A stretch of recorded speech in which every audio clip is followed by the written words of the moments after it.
இனிய காலை வணக்கம்.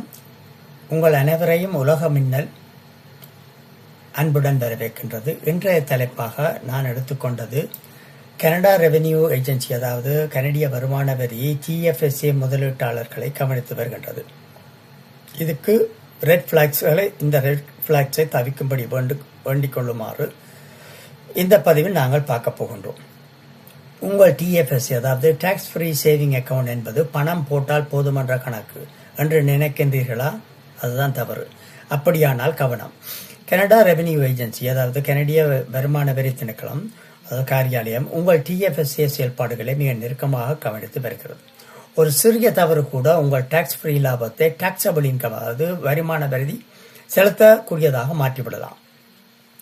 கனடாவில் பலரும், குறிப்பாக மில்லேனியல்ஸ், தங்களின் TFSA contribution room, அதாவது TFSA செலுத்த வேண்டிய பணத்தை பயன்படுத்தாமல் விடுகிறார்கள். கனடிய புள்ளி விவர திணைக்களத்தின்படி 35 வயது முதல் 39 வயது கனடியர்களுக்கு சராசரியாக 58,000 கனடியன் டாலர்களுக்கு மேல் பாதிக்கப்படாத TFSA ரூம் இருக்கின்றது.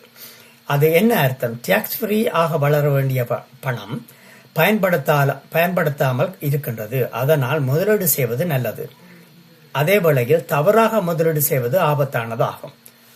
இப்போது TFSA முதலீட்டாளர்கள் தவிர்க்க வேண்டிய 3 முக்கியமான ரெட் பிளாக்ஸை பார்ப்போம். அதாவது அனுமதிக்கப்படாத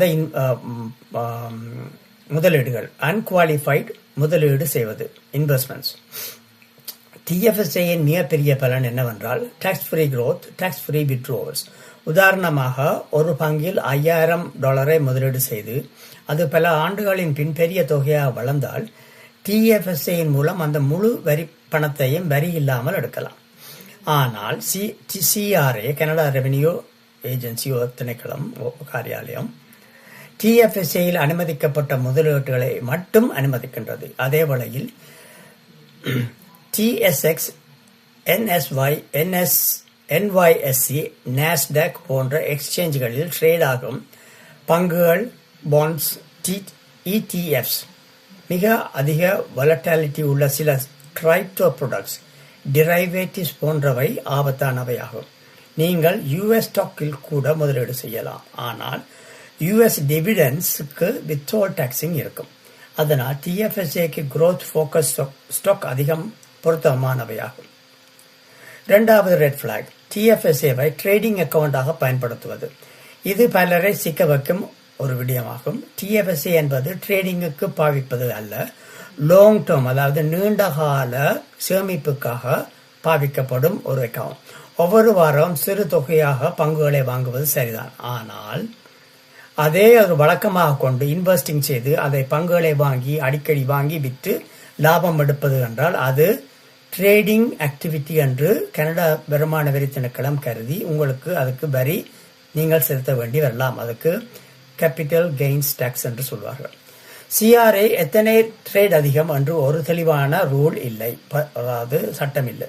ஆனால் stock holding period plus frequent selling கண்டிப்பாக சந்தேகத்தை ஏற்படுத்தும். முக்கியமான அறிவிப்பு, TFSA-யில் பொறுமையாக முதலீடு செய்யுங்கள். Red black. மூன்றாவது, கான்ட்ரிபியூஷன் ரூமை தவறாக கணக்கிடுவது. பலர் நினைப்பது போல TFSA பேலன்ஸ், TFSA அதாவது நீங்கள் முதலீடு செய்யக்கூடிய ரூம், உங்களுக்கு அனுமதிக்கப்பட்ட தொகை ஆண்டுக்கு $7,000 என்று வைத்துக் கொள்ளுங்கள். பிப்ரவரி மாதம் $7,000 நீங்கள் முதலீடு செய்கின்றீர்கள். ஏப்ரலில் 4,000 வித்ட்ரா செய்கின்றீர்கள் என்றால் பின்னர் அக்டோபர் மாதத்தில் அந்த 4,000 மீண்டும் நீங்கள் திருப்ப அந்த TFSA அக்கவுண்டில் போட்டால் நீங்கள் மேலதிகமாக செலுத்திவிட்டீர்கள் என்று கருதப்படும். இதனால் நீங்கள் அந்த ஆண்டில் $11,000 கான்ட்ரிபியூட் செய்தாக ஆகிவிடும். அது ஓவர் கான்ட்ரிபியூஷன். வித்ட்ரா செய்த பணத்தை அடுத்த ஆண்டில் தான் மீண்டும் டிபாசிட் செய்ய வேண்டும். ஒரே வருடத்தில் $7,000 மேல் செலுத்த வேண்டாம். இல்லை என்றால் அதுக்கான நீங்கள் பெனால்டிஸ் CRA-க்கு பே பண்ண வேண்டி வரும். அடுத்தது, TFSA என்பது கனடாவில் உள்ள மிக சக்தி வாய்ந்த ஒரு wealth building tools.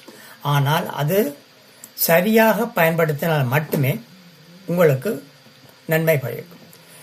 Risk investment வேண்டாம், ட்ரேடிங் மென்டாலிட்டி வேண்டாம், லாங் டேர்ம் இன்வெஸ்ட்மெண்ட் அது சரியானது. கான்ட்ரிபியூஷன் ரூலுக்கு முழு கவனம் செலுத்துங்கள். அதாவது உங்களுக்கு எவ்வளவு அனுமதிக்கப்பட்டதோ அதை மாத்திரம் செய்யுங்கள். சிஆர்ஏ கவனித்துக் கொண்டிருக்கின்றது. ஆனால் விதிகளை பின்பற்றினால் உங்கள் டிஎஃப்எஸ்ஏ அமைதியாக டாக்ஸ் ஃப்ரீ வெல்த் உருவாகும். ஸ்மார்ட்டாக தொடங்குங்கள். கன்சிஸ்டன்சியை இன்வெஸ்ட் செய்யுங்கள். தொடர்ந்து உங்கள் பணத்தை உங்களுக்காக வேலை செய்யப்படுங்கள். இந்த பதிவு உங்களுக்கு நன்மை பயக்கும் என்று கூறிக்கொண்டு உங்களிடமிருந்து விடைபெறுகின்றேன்.